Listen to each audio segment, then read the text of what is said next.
The most important element of a melodic trap beat is, yo Wagwan, hope you're having a great day. In this video, I'm going to be showing you how to make the Kid Laroi type beat. The Kid Laroi a few months ago, he released his debut album and I've just been banging it out, man. It's been on repeat. That is good stuff over there, trust me. But I'm loving the production as well as the songwriting and the singing and all that sort of stuff. So I thought, you know what, let me show you how you can make this sort of type of beats. And I'm sure I'm going to be using the Kid Laroi songs for more inspiration down the road and making more beats and whatnot. And I think you'll be very interested to see the type of things that you can do making these melodic trap type beats. So definitely stick through to the end. So if you don't know who I am, I'm Jay Carteret from jcarteret.com, teaching you how to be better at music, online business and online marketing. This is the #1 spot for musicians and creatives that don't want to be starving artists. So if that sounds like you, click on that subscribe button, check out the rest of the content on the channel because you will love it here, guaranteed. Now my question of the day is, where do you get inspiration to make your beats? Let me know your process. Leave your answers in the comment section down below and I think that'll be super interesting. So let's get into this video. So this is a beat I cooked up earlier. Let me put on my headphones. I'm gonna play you a bit of it. We'll play, you know, verse, chorus parts, intro, chorus, verse, so you kind of get what's going on and you know what kind of beat we're going to be walking through. And then I'll walk you through each stage, so the melody, the melodic elements, as well as the drums. We're not going to go deep into, you know, each of the claps and all that sort of stuff because it's just not necessary, but I'll show you the hi-hats. We'll look at the snares and the 808s, kicks, all that sort of stuff. So let me play this back and you'll see what's coming up. Oh my god, when I played the song back for you, it wasn't actually supposed to sound like that because I did not turn off halftime. So what I'm going to do is I'm going to cut that out completely and I'm going to play it back for you one more time. I unfortunately did not mix it without turning off halftime because I just didn't realize that I still had it on. So we're going to do a little bit of mixing right here, but let's quickly play this back so you can kind of get what's going on, and then I'm going to show you exactly how, you know, the melody's laid out. Okay,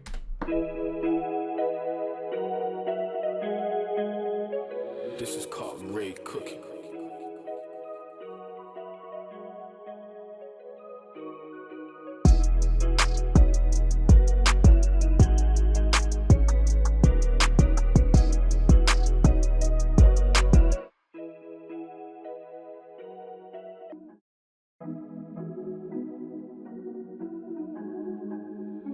This is called Ray Cooking.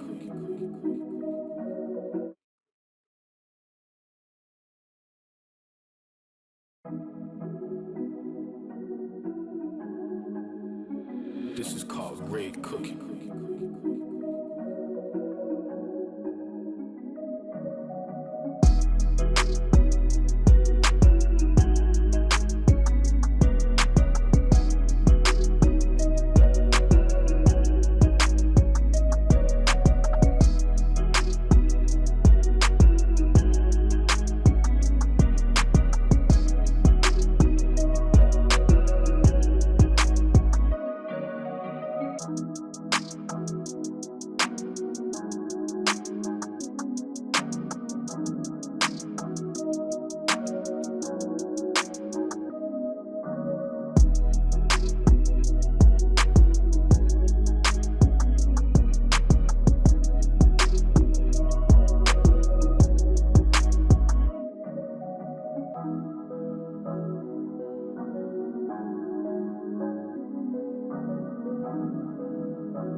Okay, so that's the beat. Now let's get into it with the main melody. Let's start with a pattern. This should be it, all perfect. Let's listen back to it.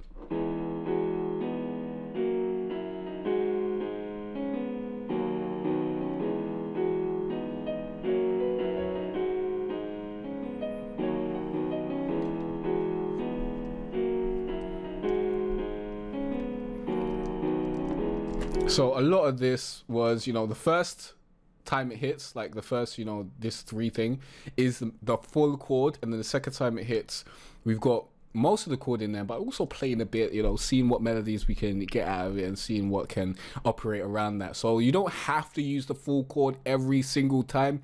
Keep that in mind. You can get very, very different tones if you take out certain notes out of the chord, okay?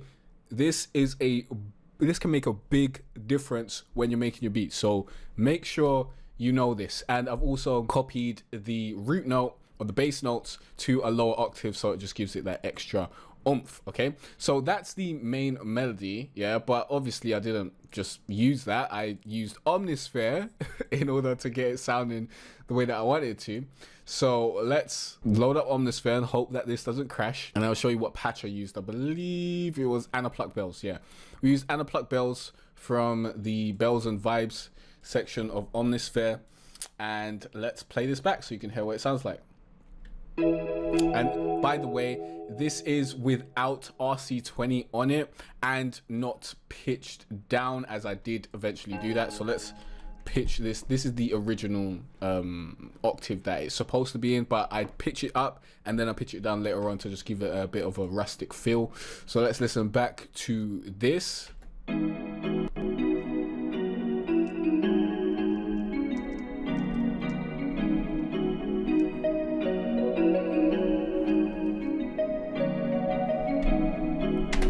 And if we took it out of the mixer and didn't, you know, have any mixing on it, this is what it would sound like.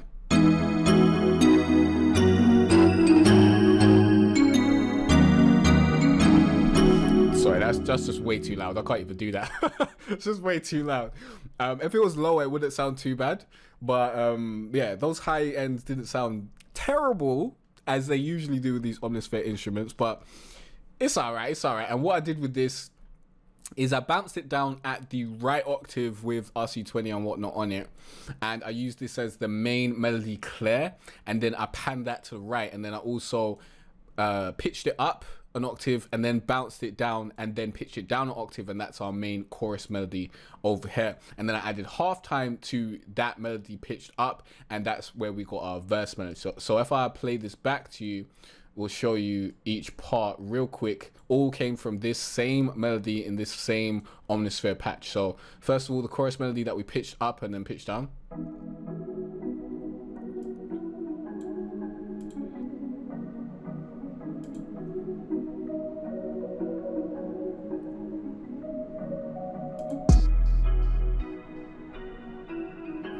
And then this is the main melody, just bounced out without pitching it up and taking it down. And this just adds, like, it sounds clear in it because it hasn't been warbled through my processing that I usually like to do, like pitching it up and then pitching it down and all that sort of stuff. So what I did with this is I just added it into the chorus so you can hear everything come out and it sounds bigger basically. And I panned it to the right so that we have, you know, width of chorus, because I generally pan my main melodies to the left. So that's how that's working. And then we've also got the verse melody, which is still from the same Omnisphere and the same melody, just added halftime.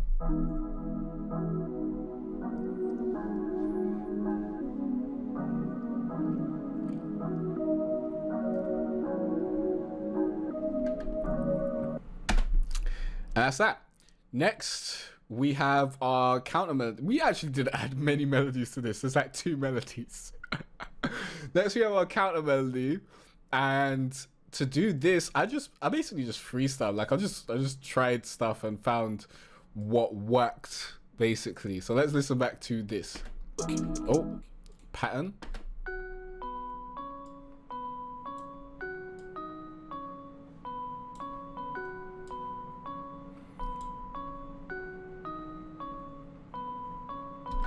Huh, why does that sound super different than this kind of melody? Let's listen back to this.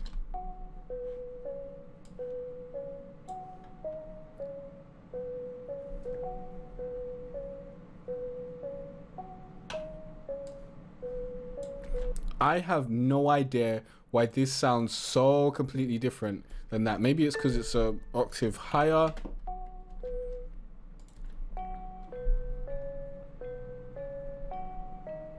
Yeah.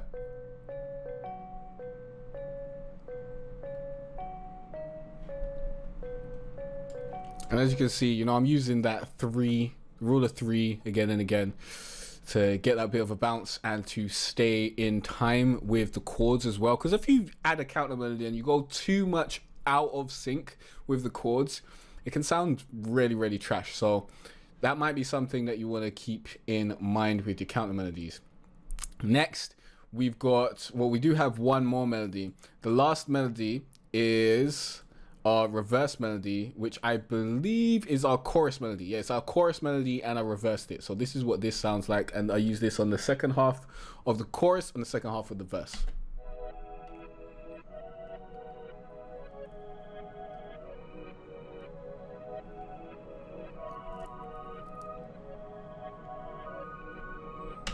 Sounds okay by itself, but when you use it in context with the full beat, it just adds a bit of extra oomph. It adds a whole new, you know, melody in the background, and it just sounds like more is going on. And it's an easy way to get another melody out of the melodies that you already got if you don't want to create another melody. So that's how that's done. And then we got the drums, which, you know, we've got the claps. You know where the claps are. They're on the third bar or third beat. No, third bar, I believe. And this is the claps that we got. We got clappy clap. We got a Japan snare. We got a lucky clap. And that's that. And then with our hi-hat, let's go to our hi-hats. This is the hi-hat pattern. Did I pan this? I bet I didn't. Nah, I didn't. I totally forgot to pan it. This is the hi-hat pattern. Pattern.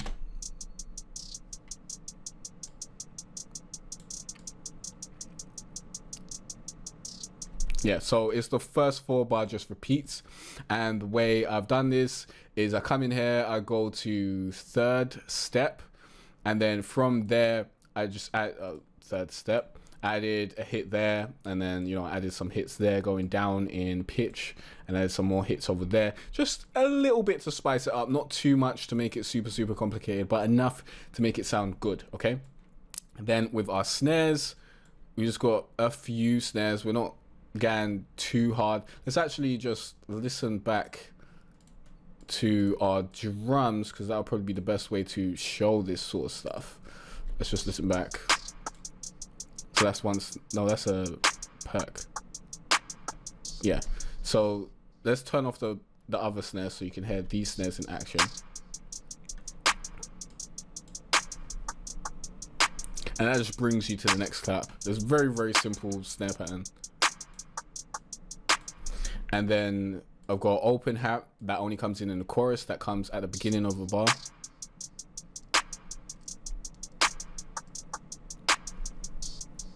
So every 2 bars that hits, I guess.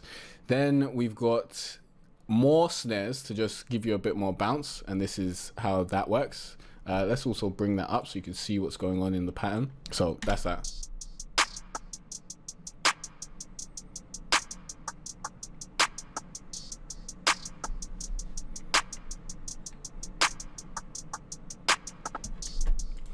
So that's that, and that's all. And then we got the drums. So the 808. Let's show you what's going on here.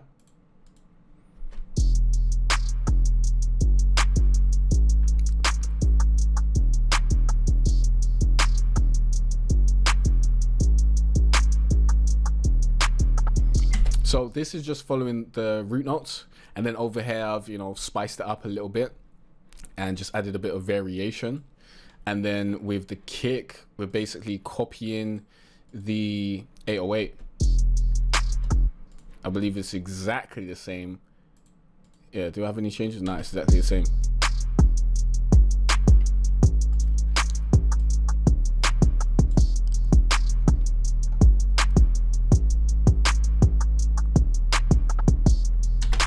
And that's that. And now if you play it all back,